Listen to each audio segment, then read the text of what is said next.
ఆధోని పట్టణంలోని hotel tiffin centres లో gas cylinders అక్రమ వినియోగంపై సివిల్ సప్లై రెవెన్యూ అధికారులు కొరడా జులిపించారు. గృహ వినియోగ సిలిండర్స్ వ్యాపార అవసరాలకు వాడుతున్నారన్న సమాచారంతో అధికారులు మెరుపు దాడులు నిర్వహించారు. జిల్లా కలెక్టర్ ఆదేశాల మేరకు జిల్లా సరఫరా అధికారి రాజా రఘువీర్ నేతృత్వంలో ఈ తనిఖీలు చేపట్టారు. అధికారులు 5 ప్రత్యేక బృందాలుగా విడిపోయి పట్టణంలోని 87 హోటళ్లు, రెస్టారెంట్లు, టిఫిన్ సెంటర్స్ లో సోదాలు నిర్వహించారు.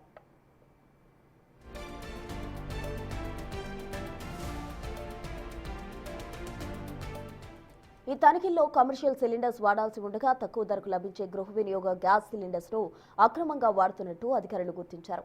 నిబంధనలు ఉల్లంఘించిన వారి నుండి మొత్తం 107 సిలిండర్స్ స్వాధీనం చేసుకుని సీజ్ చేశారు. ఈ సందర్భంగా సామాన్య ప్రజలకు అందాల్సిన గృహ వినియోగ సిలిండర్స్ ను వ్యాపార సంస్థలు వాడడం వల్ల గ్యాస్ కొరత ఏర్పడుతోందని డీఎస్ఓ రాజా రఘువీర్ పేర్కొన్నారు.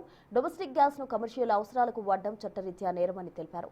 భవిష్యత్తులోనూ ఇలాంటి దాడులు కొనసాగుతాయని, నిబంధనలు అతిక్రమించే వ్యాపారులపై క్రిమినల్ కేసులు నమోదు చేస్తామని హెచ్చరించారు.